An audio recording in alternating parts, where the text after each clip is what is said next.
Fala aí, seus amantes de bisteca, de torresmo, de lombo, tudo certo com vocês? Pois é, mano, e pra quem não entender esse começo, obviamente eu tô falando do porco assado que nós vamos comer vivo amanhã, porque é mais um dia de derby esse ano, e que graças ao título, dessa vez vai ter um gostinho ainda melhor pra gente, né? Encontrar os caras depois do que aconteceu em Itaquera, com certeza vai ser bom demais. Inclusive, pra esse jogo, né, é importante ressaltar já de cara que teremos Memphis Depay de volta, tá? O camisa 10 voltou a treinar com o grupo assim que chegaram da Colômbia, sem limitações, sem restrição nenhuma por conta do inchaço, então é reforço certo para esse jogo. Por outro lado, eu não posso falar o mesmo dos outros 5 jogadores que estão no DM, né, incluindo Coronado, Angileri e GH. Os 3 aí seguem como dúvida, talvez até um deles apareça ali no banco, mas a princípio não estão em condições de atuar os 90 minutos. E até por falar nisso, vai aqui uma notícia interessante diretamente do rival sobre o Rafael Veiga, que nesse último jogo contra o Cerro saiu bem cedo com dores no ombro e já virou desfalque certo para esse derby. Uma baita notícia pra gente, né? Por outro lado também, o Paulinho, que foi contratado e ainda não estreou por lá, deve aparecer pela primeira vez em campo amanhã. E pelo menos não foi na final, mas com certeza já põe um climinha chato de novo. Enfim, voltando pro timão, como nem o Coronado nem o Garro vão estar à disposição, ainda não foi definido quem vai ser exatamente o camisa 10, o substituto do Garro nesse jogo. Como eu já falei, se fosse eu, colocaria o Carrilho ali e fé. É o cara perfeito para jogar de camisa 8, de camisa 10, camisa 11, para ele não tem tempo ruim. Então para mim, essa seria a solução. Agora, isso não é uma informação, é mais um palpite meu. Eu acredito que o Ramon vai entrar com uma escalação surpreendente, com uma linha de 5 atrás, 3 volantes e o Yuri e o Memphis na frente. Bom por mim, tá com uma carinha boa que isso vai acontecer. E não me pergunta o porquê, eu não faço ideia. Só veio na minha cabeça e eu tô falando aqui pra vocês porque faz muito sentido. Dito isso, seja como for, derby não se joga, se ganha. Falou?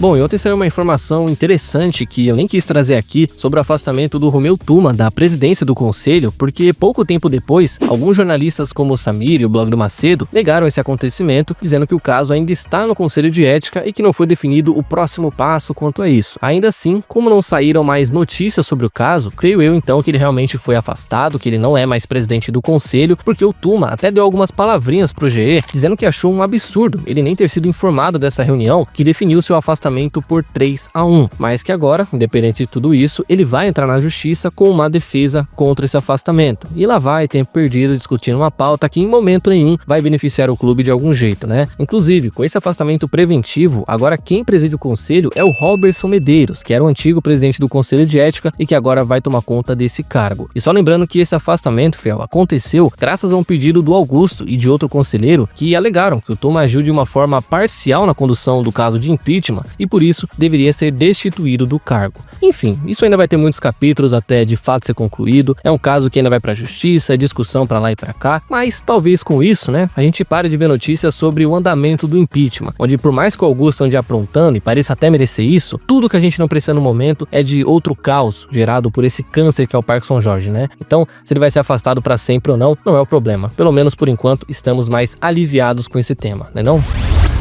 Bom, e apenas para atualizar um caso de um jogador que foi falado por aqui há mais ou menos um mês atrás, né? O zagueiro Renato, campeão da Copinha no ano passado e que estava encostado no elenco, finalmente achou um rumo para tomar na vida e foi emprestado pro Atlético Goianiense, assinou aí o contrato nessa semana para não só disputar a Série B em 2025, como também para disputar o Goianão no ano que vem, já que o seu contrato vai até o fim de março de 2026. E esse movimento, Fiel, vale até ressaltar, é até bem parecido com o do João Victor, que foi para lá em 2020 também e que quando voltou parecia ser o melhor zagueiro do Brasil, né? Fez escola ali no Atlético Goianiense e do nada voltou jogando bola como se fosse o novo Maldini. Infelizmente não vingou depois, né? Mas se o Renato seguir os passos dele, talvez ainda tenha alguma utilidade mais tarde, né? Já o Kaique, que eu também falei aqui que seria emprestado junto com ele, por ordens da comissão técnica, ele saiu da lista de dispensas e voltou a integrar o grupo num período de testes. Não sei se por falta de peças, não sei se o Ramon viu algo nele que ninguém mais viu, mas aparentemente ele ganhou esse certo tempo pra mostrar alguma coisa, senão tá fora também. Enfim, foi só pra atualizar mesmo, falou? E boa sorte aí pro Renato. Se conseguir aprender metade do que o João Vitor aprendeu e jogou aqui depois, já vai tá ótimo, beleza?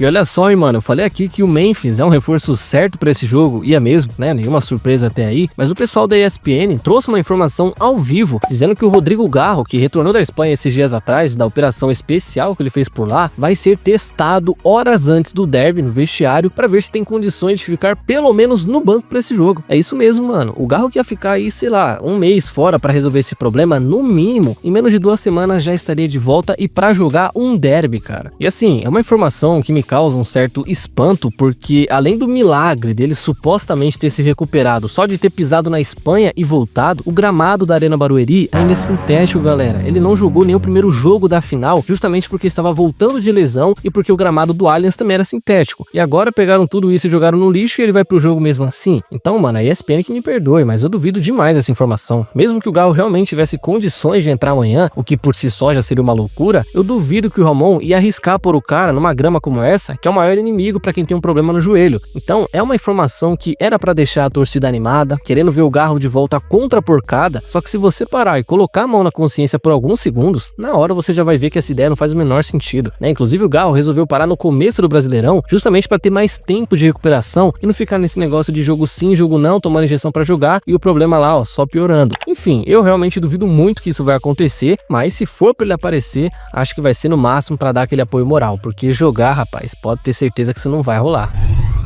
Bom, depois da punição que as organizadas tomaram por causa dos sinalizadores na final do Paulistão, não podendo usar mais nenhum adereço, nenhum tipo de instrumento, nada em estádios até o final do ano, o Corinthians ainda tinha um assunto pendente para resolver, que era o da briga que deu no final, né? Que na hora só deu um vermelho para cada lado, pro pessoal da comissão e tudo mais, mas ficou por isso. Só que esse caso agora voltou à tona, fiel, e teria rendido uma denúncia no TJD de, pasmem, 16 jogadores do Corinthians. Pois é, além do próprio Corinthians, claro, mais 16 atletas foram enquadrados no artigo 257, que é basicamente participar de uma treta e podem pegar um gancho de no máximo 30 dias, além de uma pena de R$100. Eu falei no máximo, né? Pode ser muito menos do que isso, ou o que vai acontecer que é não dar em nada. Só que, mais do que isso, tanto o Garro quanto o Martínez também foram enquadrados em outros 2 artigos, que são de agressão, e dependendo do julgamento, poderiam pegar até 22 jogos de gancho. E o Martínez principalmente, né? Aquela briga ali que ele teve com o Lomba, revidando o chute que ele leva, aliás, pra pegar uma punição é batata, 2. Agora o Garro eu acho que nem tanto, não vai dar em nada pra ele, nem pros outros jogadores também. Mas é isso, né, cara? Multa de 100 mil pra cá, punição pra torcida pra lá, mas no final, independente do que decidirem aí, eu só sei que a gente viveu, tá? Melhor isso, tomar essa punição, mas ter história pra contar, do que uma final chata, sem graça e que ninguém vai lembrar por anos, né? Isso sim é ficar na história, falou?